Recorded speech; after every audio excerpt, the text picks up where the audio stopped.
Attention. If your Bumpboxx value is not all the way up right now, you see we have a problem.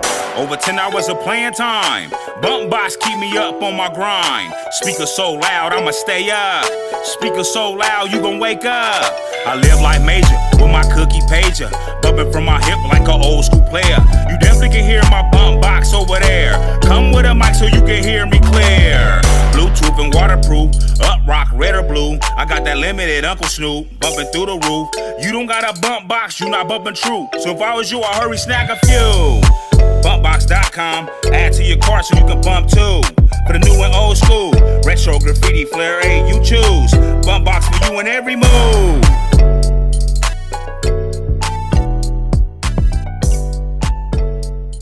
Won't break no code. Seen a lot, won't tell one soul. You know the streets make the heart turn cold. Thank God that I'm still on my toes. Still I go beast mode. Won't break, won't bend, won't fold. And from the bottom used to heat up the stove. Now we heating up streets like whoa. Streets like whoa. Unbreakable, unchainable. Made my first 100,000 shit was untraceable.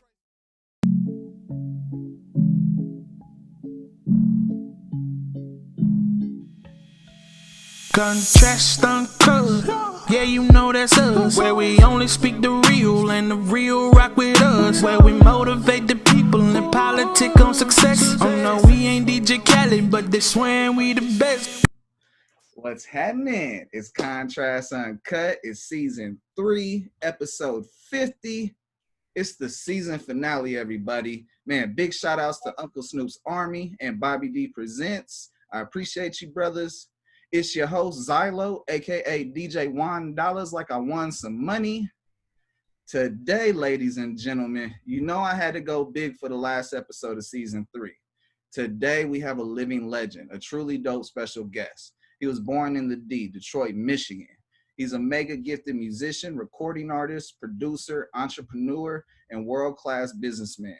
He's a huge activist for diabetes and personally overcame some real health scares, and you know, he has his own resilience of testimonies from that alone. This brother is music royalty. He has helped tremendously shine the light on brilliance of his mother and father's career in the music industry, having to overcome so much to restore the family name. This brother is an incredible light and amazing soul. His legacy and imprint on entertainment will transfer and translate for generations to come. If you don't know who I'm talking about, it's all good. We got all episode to chop it up and, you know, really discuss the history of MG3, you know, better known as Marvin Gaye III. How you doing, brother? How you doing, man? I'm blessed. Gravy. You know, it's an honor every time I'm in front of you, whether it's on here or in person. It's just an honor. Your energy, even though it's through here, is just amazing. I get just incredible feelings whenever I speak to you. Oh, that's great, man. You know, I have lots of love for you too, bro. You know, and all that you're doing. Thank you, brother. Thank you. You know, I got to let you know from the beginning that time is the most finite thing we have on this earth. And I want to let you know that I appreciate your time greatly for coming on the show and you know, really just discussing things with my listeners and viewers.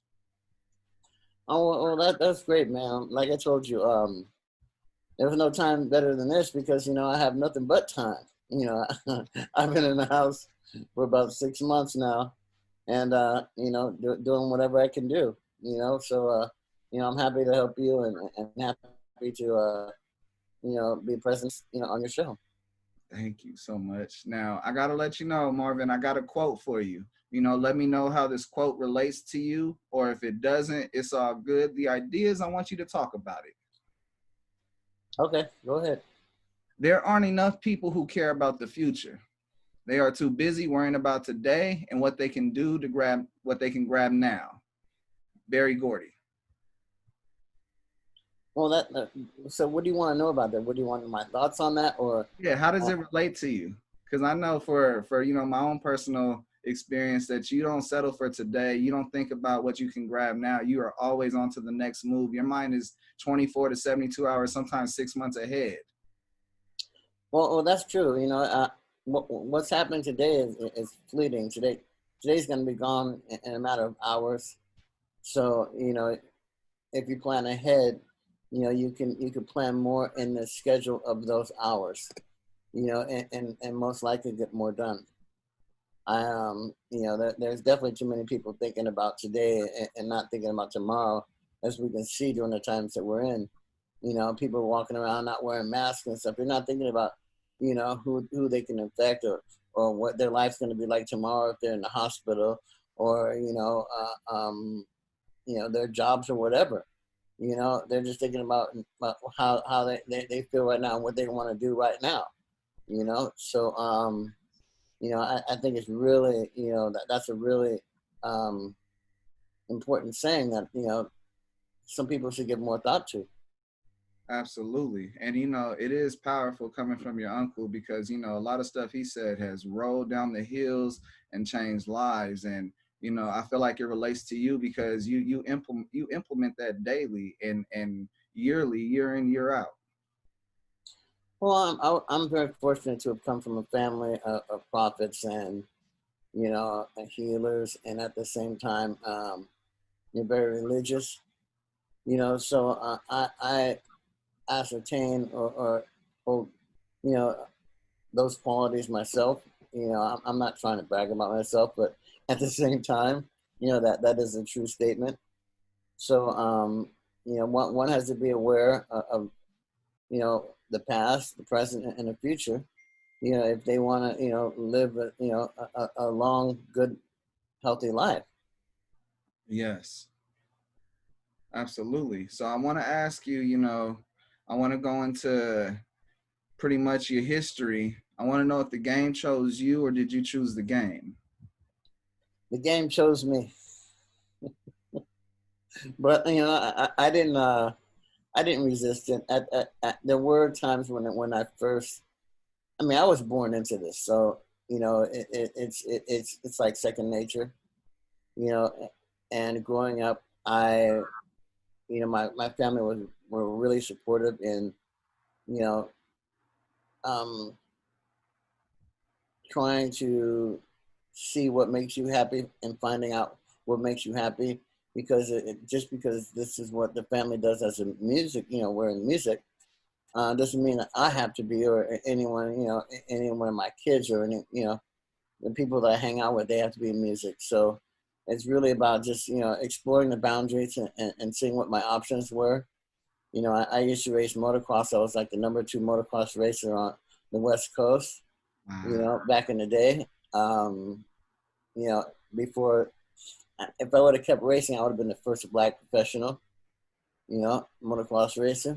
But, you know, some tragic incidents happened, you know, my dad's death being one of them, that, you know, changed the course of all that. But, you know, needless to say, you know, I had you know, I still ride, and I love motorcycles and motocross, you know, and I was really fortunate to be able to experience that, you know.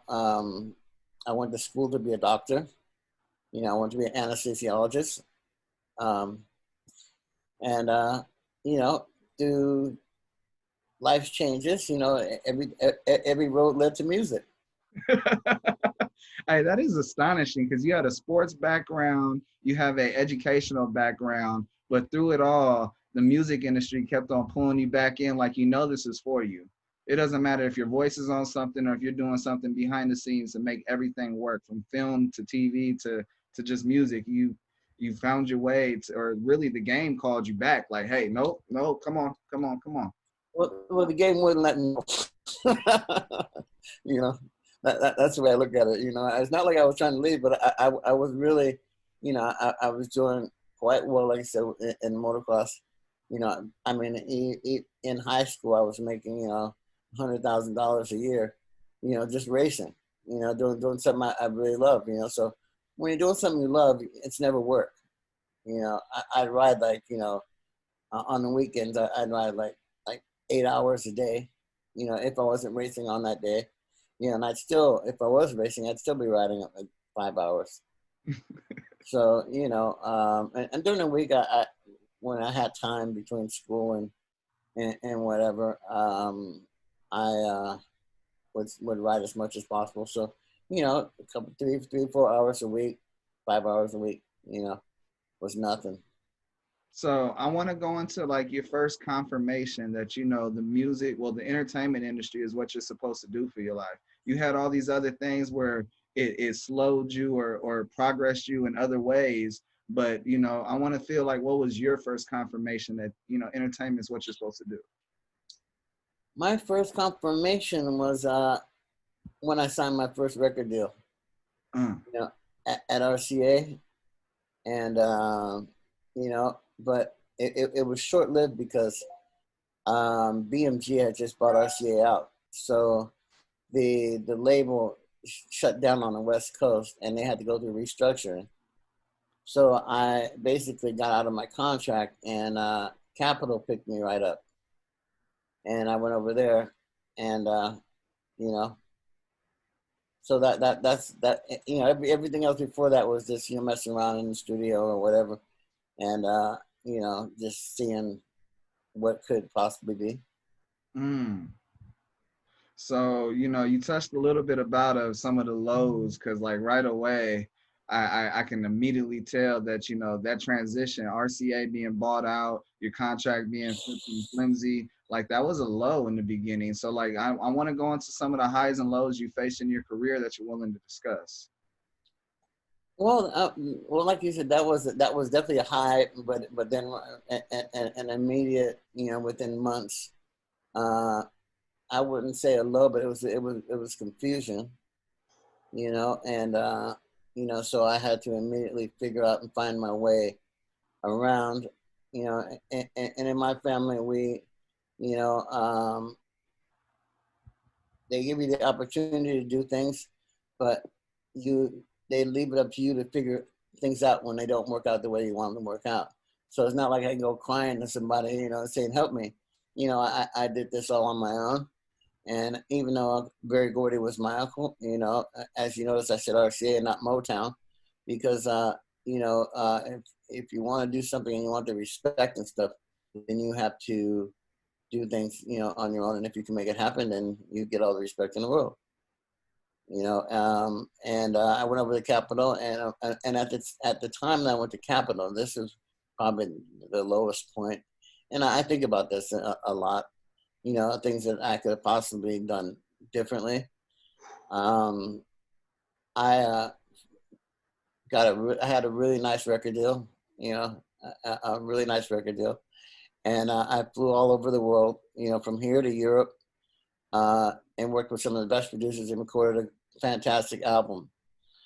Now, at the time that the album was about to be mixed, Nirvana was doing really well, or had done really well, and the new president of the label wanted all Nirvana stuff, so he basically shut down the whole A&R Black division. And I knew that, you know, well, everybody was worried, and there was a lot of rumors going around. I kept saying to myself, well, Hammer just sold 2 million albums.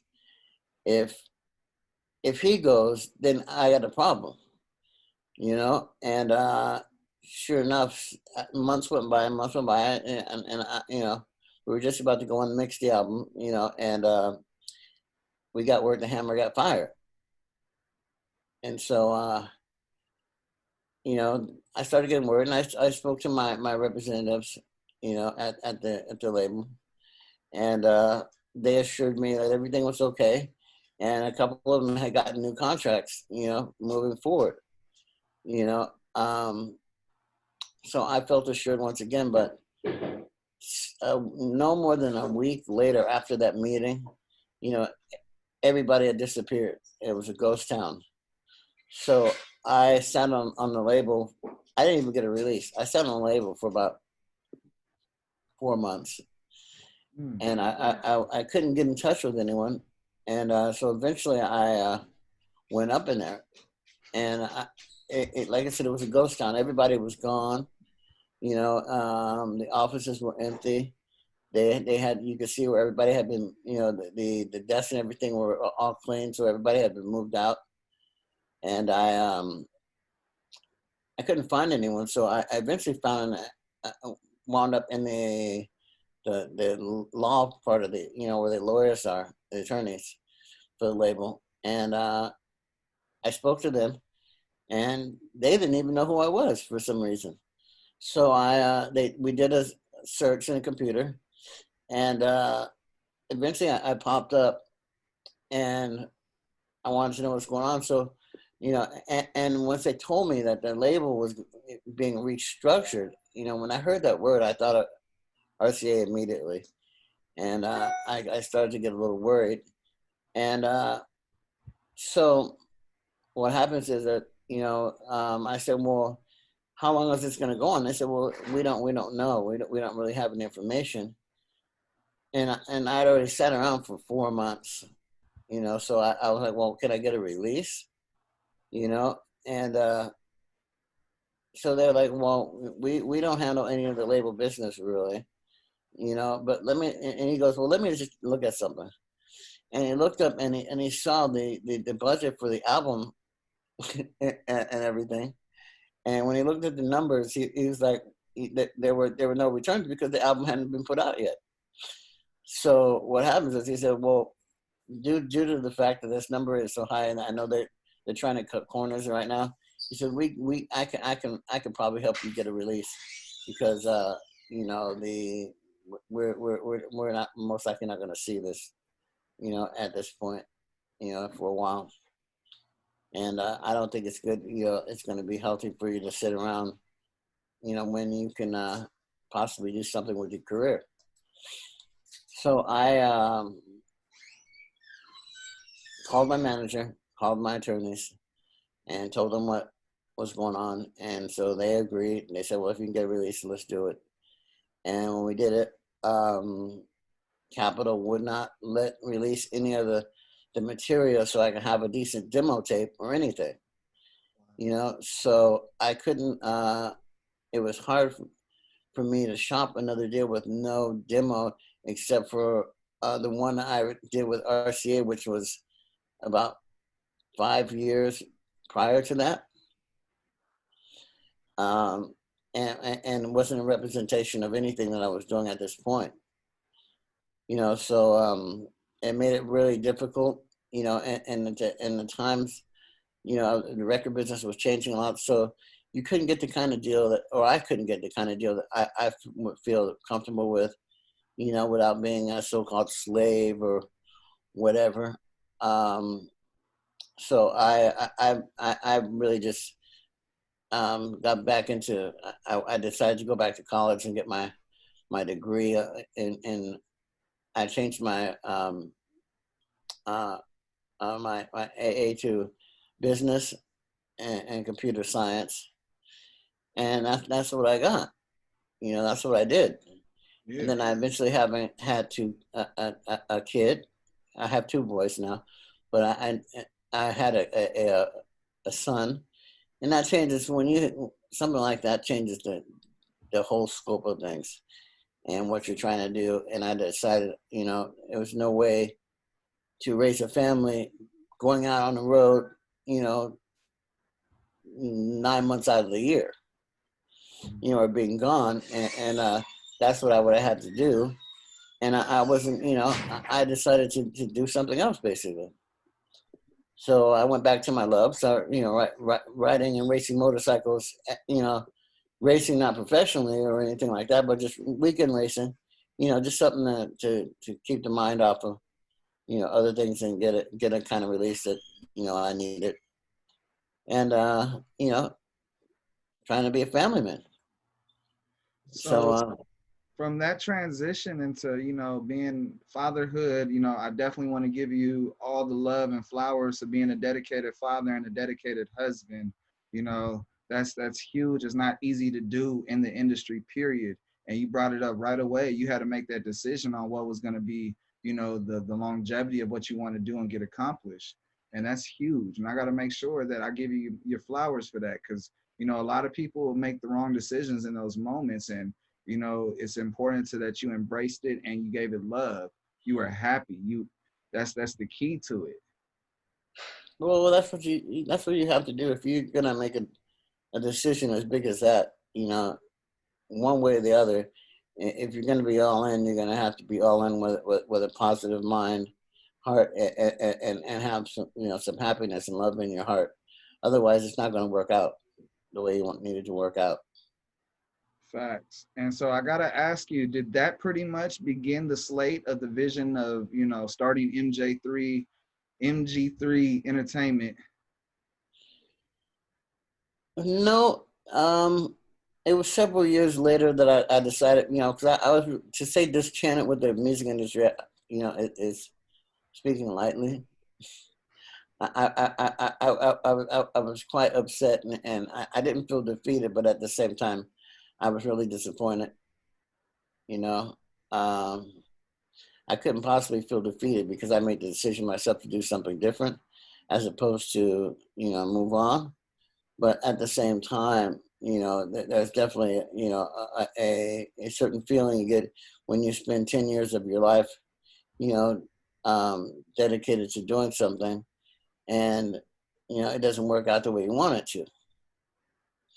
So you know, I like I said, I kept doing the things that I loved, and you know, I eventually fell back on my career. I had this. I worked at Motown, the record company, for several years. You know, doing different things. You know, A&R VP was one of them, or actually assistant to the VP. I'm not going to say VP, but I did a lot of the work there. And Wow. so I decided, okay, well, I can start my own label and do my own thing, you know. But because of the finance situation, I had my finance allocated in different areas. You know, it wasn't really feasibly possible for me to do that, you know, because it takes quite a bit of money to do an album, you know, studio times and merchandising and marketing and all that kind of stuff. So, you know, I decided, okay, well, let me just put that, you know, let that sit and figure out exactly what I want to do. And so that's when, after several years of doing, you know, various things, you know, to enhance my portfolio, and that meaning my money portfolio. Right. That's important. You know, making lucrative investments and stuff like that, you know, to get in a position that I needed to get in.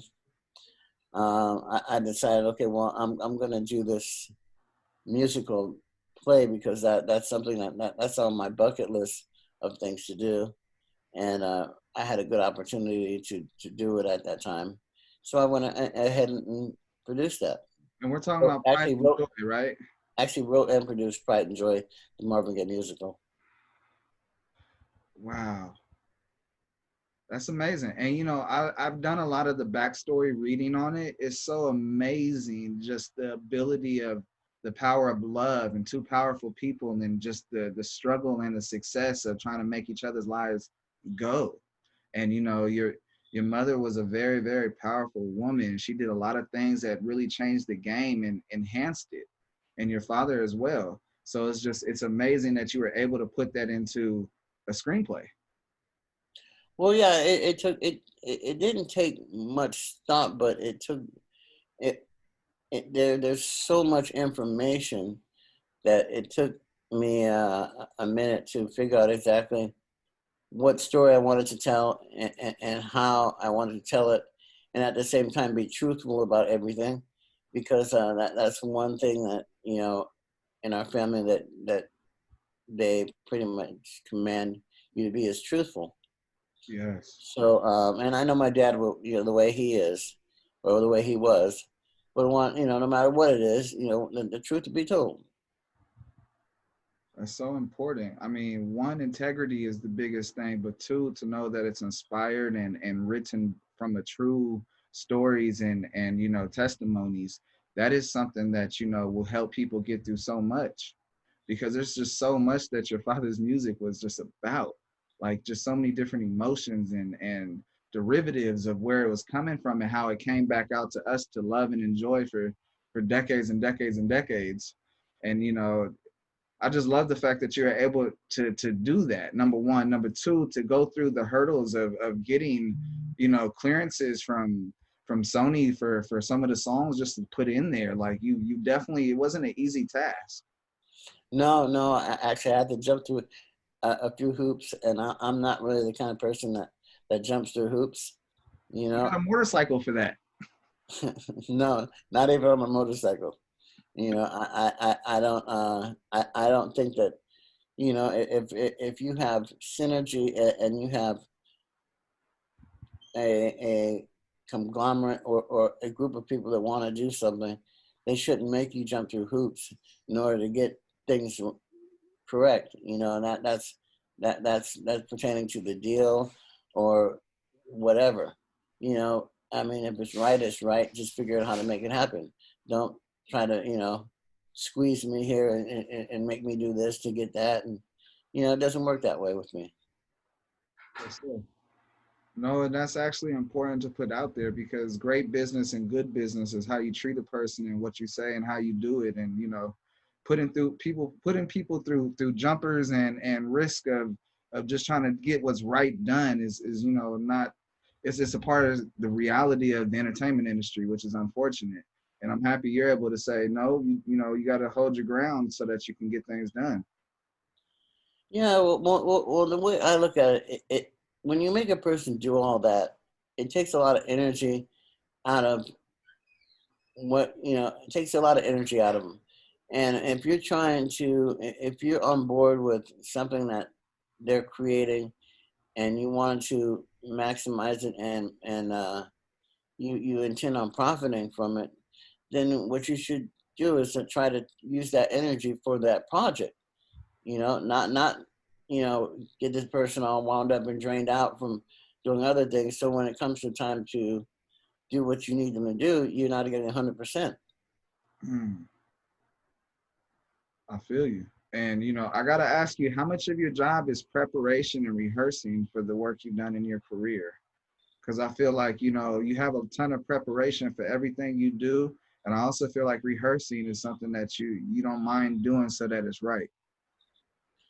Well, practicing your craft is 90% of the battle. I'd say, you know, if you do that, then when it comes down to doing the actual recording or doing a tour or whatever, it's second nature because you've already worked out a lot of your kinks and, you know, the things that might hold you back. So like I said, preparation, and that means rehearsing or doing whatever, you know, vocal lessons, whatever you have to do to get to the point to to get to the standard that you need to be or more, then you have to do that. You know, it's just like even like racing motorcycle. You just don't go and race. You know, there's many hours of practicing and riding and doing things so you can figure out. You have to get one with your motorcycle. You have to, you know, understand how different terrain, you know, can affect you and what you're doing. I mean, a rock the size of a pea could end you.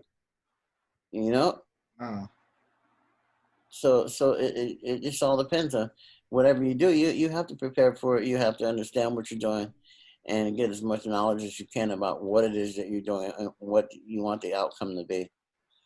well, you know, I bet you can say this. You have put over 10,000 hours into a lot of the stuff that you do, and you're a master of your habit. Outlier is an understatement of what you are. Well, 10,000 hours is I mean, I've done much more than 10,000 hours. When it comes to writing, much more than 10,000 hours. And even recording and stuff, you know, I 10,000 hours really isn't that many hours if you look at it. You know, That is so big because so many people will look at that statement and not realize that that's what makes you a master. The minimal requirement is 10,000 hours. And you're like, you know, that's nothing. That's just something that's a part of the process. yeah, if you do it every day, you know, every day for years, I mean, 10,000 hours? Right? Right? Uh, Yeah. You know, Marvin, the common denominator of my show is success. There are a lot of people from poverty stricken neighborhoods with limited resources and opportunities to make their passion, gift, and dreams come true. For some, they make it right away. Others work at it till it happens. And you have a lot of people afraid of success. They have a fear of failure. And, you know, they live in a cul-de-sac mind frame and not building a bridge to success to obtain their goals and dreams. And, you know, it's important that the reason why my show surfaced, because, you know, I made mistakes and, you know, got scared, and, you know, certain things happened, and I should have kept on pushing and striving. And then eventually I kept at it, and success continued to knock on the door for me, where it became not such an uphill battle. It became so much a downhill battle because of all the work put in. And, you know, you're a huge testament. You're the reason why you're my season finale for number 3, because, you know, you don't allow the excuse to rule you. You allow that excuse to be the reason why you got it done. Yeah, well, there's excuses in everything you do, or people could have them. And I heard this saying a while back that I love so much, you know, excuses are like assholes. Everybody's got one. Yes. You know, and Ernie used to say that all the time. what's that? Ernie used to say that all the time. Yeah, you know, so, you know, it's a very true statement. And I don't, you know, excuses are just, you know, people trying to, I mean, there's an explanation for everything that can be acceptable. An excuse is basically for lack of a better word, a coward's way of saying why they didn't do it, you know, or why they didn't get the job done. You know, like I said, an explanation, you know, there's one for, you know, an acceptable one for anything. And, you know, but excuse means you just, you know, you just gave it up.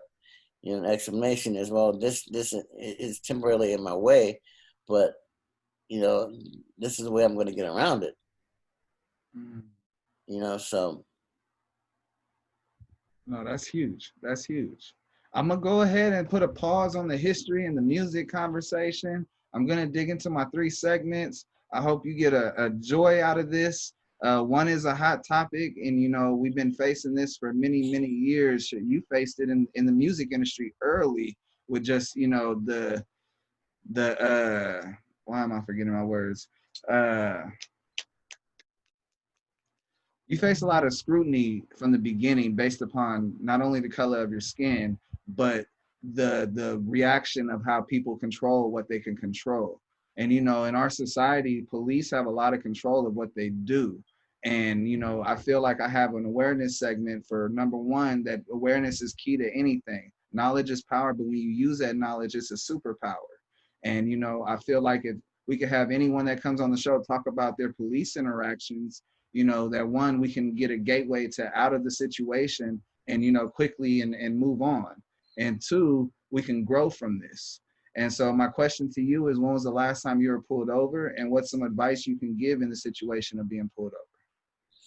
Well, it's been quite some time since I've been pulled over, but I will say that last time I got pulled over, I was basically profiled, and no matter how you're pulled over, the thing about it is you have to remember, first of all, that these people, you know, you don't know what kind of cop you're going to get until he rolls up, say, comes up to the window. He could be one that's you know, stressed out from his, you know, home relationship, you know, or feeling pressure from work, or just one of those assholes, or just somebody that you know, has a, you know, they have a grudge about something, you know, or you can get the cops that are really cool. I mean, I've met a lot of cops that are really cool, because they're just people too. So just like you have friends that, you know, have good days, have bad days, you know, in a cop's position, every minute that they're out there, you know, that could be, you know, something can happen that, you know, they could be shot at or anything. You know, they have a target on them to a certain point, and even pulling people over, you know, they never know what you might do, you know. So I don't blame them to a certain degree, but there is a way to handle people and a way not to handle people. I will say that, you know. So I think that once you find out who you're dealing with, like I said, when they come up to a window, once they find out, you know, by just speaking to you, what kind of person you are, then you know, either they can ease up or whatever. And a lot of times they don't. They just stay aggressive and, you know, sometimes make bad decisions themselves. I when I get pulled over, or when I have gotten pulled over, I, not only knowing the state of the nation, because I am black, and that could be an issue in the first place. I immediately go for the disarming feature, which is I present myself in a way that immediately lets them know, I'm not a threat to them, and at the same time, I'm just a person too, and that really has to go along with your attitude. And even if they pulled you over and they pulled you over for some bogus stuff, you don't start the conversation by saying, "Man, what did you do? Or why are you pulling me over?" And give an attitude, because that's not going to help them relax and get comfortable, and want to put their gun away if they have it out. If you come at them and you're being aggressive, that's only going to raise flags with them. And not to be, you want to answer their questions as clearly and just right away as possible. If you're taking too much time, it makes them think maybe you're trying to come up with the right answer. Like I said, it's all about the presentation. You have to remember, this person's got a lot of baggage on them coming to your window, no matter what, and they're concerned about them going home, and just like you're concerned about you going home. So the sooner that you comply with what, as soon as you comply, you can get about your business, and so can they. Yeah, the quicker hopefully. The quicker the interaction, the better. I mean, we get it in, you check your stuff, you give me a ticket, give me a warning. I'm gonna have my day in court with you no matter what. Let's just get in, get out. And even if you happen to get arrested, during that whole process, it's always a better choice to never be combative. Just do what just do what they're asking you to do, and get it over with, so you can get your day in court or whatever.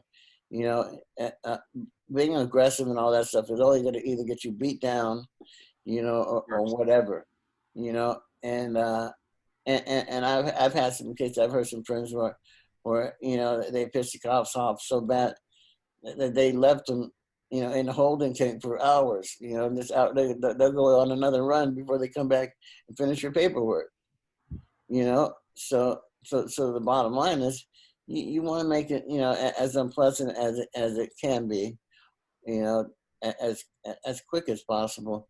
And, so I try to keep things on a meaningless side, and look at it as a business transaction, instead of a personal transaction. I love that answer. No one has ever said that on my show.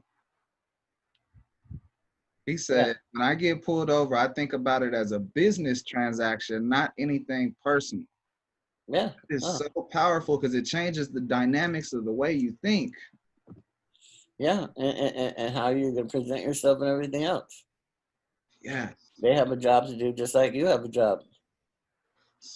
Thank you, Marvin. You have definitely, number one, the testimonies were amazing. Number two, the advice I've got, that's something I've never heard before. And I'm blown away on that answer, because that makes all the sense in the world. Because if you remove that negative energy of personal, you're going to get through the stuff as quickly as you can. And that's the whole point of it. Get through it. Yeah. So I'm going to go ahead and put a transition into what we're doing. I got my next segment. It's my Trading Places segment. And, the idea is that we're going to have a little fun, think a little bit. I'm going to take two iconic people, swap their lives, and we're going to talk about it.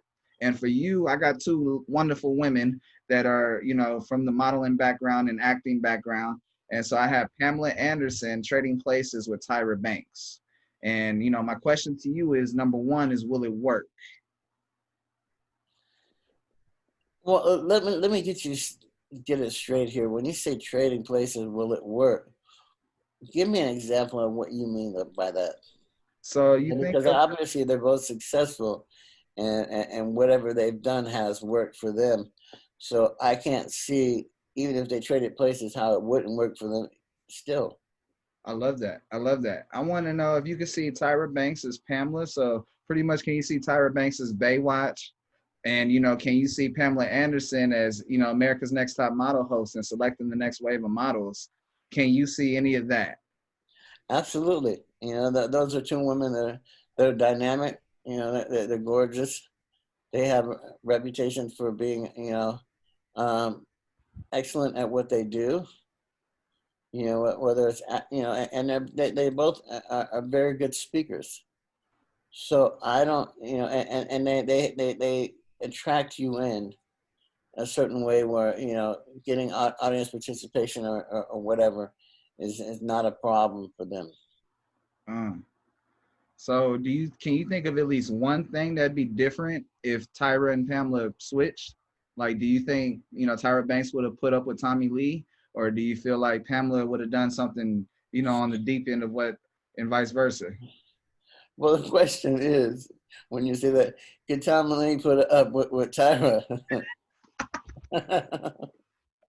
I mean, as much as I like Tommy Lee, I don't think that Tommy Lee, not saying anything bad about Tyra, but saying that I don't think that the communication, and the lifestyles are so different that it would work. It would work, in the first place. Fair enough. Fair enough. Okay. No, you handled that very well. You made me think very intellectually of the situation, other than two gorgeous women trading places. Yeah, well, and with those two women, there's a lot going on and a lot of differences. Yes, yes.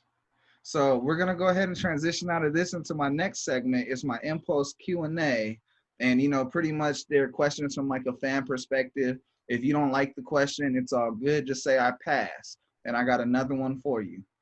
The goal is you got to answer 3 questions no matter what. And are you ready? Let's do it. All right. Question number 1. What is something that you recommend everyone tries at least once? Having excellent sex. And if they knew that going into it that they had a person that was that's very compatible to them, then I would recommend that they do the right thing. Hey, that's right. That's right. Set the moon. They won't be sorry about that. It's so funny because you're saying let's get it on without saying let's get it on. Question number 2. You're on a 10-hour flight. Where would you go and who would you have to talk to, dead or alive? Say that one more time. You're trapped on a 10-hour flight. Where would you go and who would you have to talk to, dead or alive? Well, if I'm on a 10-hour flight, do I have a choice of who I can talk to? Yeah, of course. If you want to fill up first class with all your family members or your friends, or if you want to go and say, I want to sit down with Donald Trump and see what the hell's his problem, I'm interested to see what your answer is. Well, I would definitely like to bring a good majority of my friends and a few of my family. That definitely. Well, if I wasn't married, then I would definitely like to bring some nice women with me. But my mom would say, "Don't bring sand to the beach," so it depends on where I was going.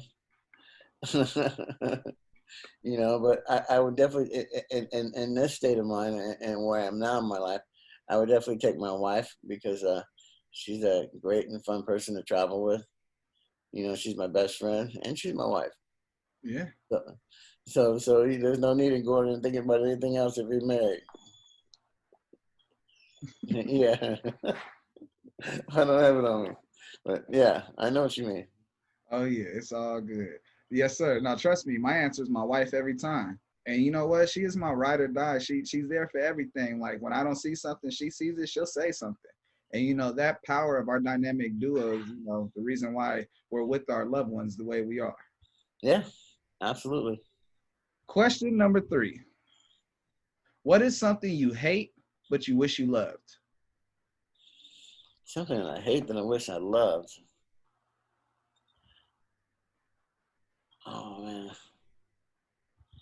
Well. The thing about it is, I mean, I don't really hate anything or anyone because I try to put, you know, sometimes it's not about you, you know, it's about understanding what and why they are who they are. Right. You Well, know, I'll tell you my answer right now. I hate apple cider vinegar, but I wished I loved it so that I would enjoy all the damn properties that it holds. apple cider vinegar. Is that what you're saying? Yeah, no, that's for me. I hate apple cider vinegar, but I love that it's, you know, it's a anti-inflammatory. It helps you lose weight. It gives you energy. It does all these incredible things. But I hate the way it smells. I hate the way it tastes. And you know, it's a battle. But I wish I loved it the way it tastes. I wish I loved the way it smelled because just the ability of those components is I don't have to drink caffeine because I got apple cider vinegar in me. I'm running like a machine. Well, think of it this way.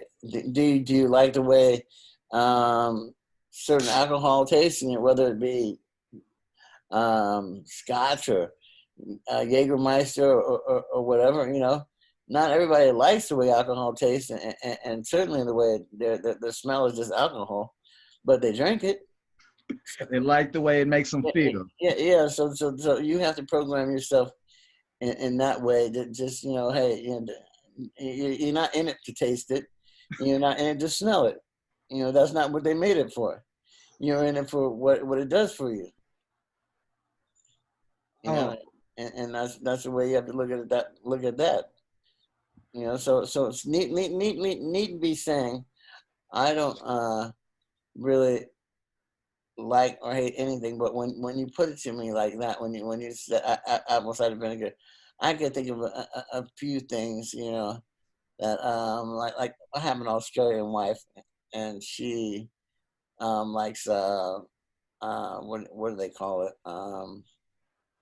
It's like for us it's like peanut butter, but you know it's how peanut butter is for us, but for them it's something else. I forgot what is it called. God. Anyway, it's nasty as all hell, and I you know I just, you know, like I said, I don't hate anything, but that's not something that I would ever put on anything I would eat.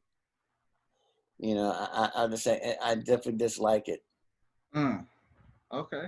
Fair enough. Fair enough. I am not trying the peanut butter in Australia. Don't even bribe No, me. no, it's not peanut butter. It's a yeast kind. If you see this in your household, Vegemite. Vegemite, Vegemite. You might not want to eat it. No, you definitely don't want to eat it. Let me tell you, that's what it looks like. I don't know if you can see that. Oh, ugh. Yeah, and she loves this stuff. But a lot of Europeans and people from Australia love this stuff. It's like I said, it's like peanut butter just for them, you know. And I can't stand it, but I don't hate. But I don't hate anything. Hate is a strong word. Oh, I love it. I love it. I love it. So, my brother, you notice that you survived my awareness segment, you survived my impulse Q&A, and you survived my trading places segment. And you know, personally, I know that you're always working. So, you know, this is the time as a reward to promote. Let's promote what you're working on, what you're excited about coming out. Uh, you know, I know Corona's sort of slowed down the process of Pride and Joy, but you know, let's talk to the viewers and let them know what you know got going on. Well, when you say that, Pride and Joy, the Marvin Gaye musical, will be back on the road, maybe in 2021. Um, and then we're gonna do a Broadway version, and hopefully, you know, depending on how it is over in Europe, a European production. Um, I am coming out with a book. I don't know what the name of it will be yet, so I can't tell you. And that's about it for now. Okay. No, that's huge. That's huge. Because that's one thing that I would have asked you is, one, can we turn Pride and Joy and the Marvin Gaye musical into a movie? And the second thing I wanted to ask you is, when is the book coming? When are you gonna work on your book? Because millions and millions of people would love to just dig into some of the thoughts and some of the ranges of emotions that you've held and transferred through all the years. Well, there's been a lot, but like I said, a book should be coming out within possibly 2022. Perfect. I can't say that I'm going to start working on it during this pandemic, but I can't say that I won't either. I know I've had some several negotiations with different publishing houses, and I have two that I picked to be the one of those two. So I still have to negotiate that contract and whatever. Fair enough. And write it and the whole bit. So, we're looking at, 2 years at least. Okay, fair enough. I as far as doing the Marvin Gaye musical, I will most likely, I've had some conversations about doing filming the next production for Amazon, or one of the streaming services, but who knows? A lot can happen between now and then. Yes. So we'll just keep our fingers crossed and our eyes peeled. Come on. And God on our side. Amen. So I gotta ask, because I know this is right around the corner, retirement. What is your goal long term? Before this next 5-10 years approaches. Oh, I'm like my Uncle Barry. I'll never retire, really. Maybe. I'm sure I will switch courses. Some might call those careers, but as long as you're doing something, you're always you're always feeling alive. Whether no matter what it is, if you're doing something that you love and you're doing something that you feel is important, then you're always going to feel alive, and you're not going to feel stagnant or whatever. Facts. And that I won't be. Come on. That this show it's unique, it's different. I have segments because other guys say I have to have segments, but I don't do nothing like them. And so it's like, well, how do I keep that same energy and close out? My viewers knows it's coming, and I'm about to hit you with this, and here it goes. Do you have any questions for me? Questions for you is, I think I don't really have questions because I can see what you're doing, and I can appreciate it. And I holler out the Snoop Dogg, And so, what's up, brother? And I'm really proud of you and how you're doing things, and I look forward to how this progresses. Yes, sir. I'm a firm supporter.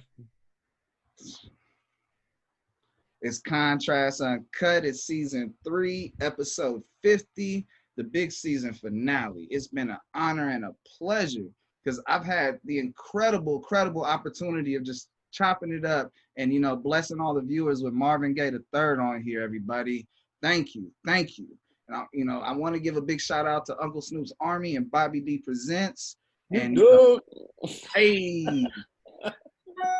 And it's a blessing to have you on here. I can't say that enough, and just keep this plane of ideas and success stories moving forward.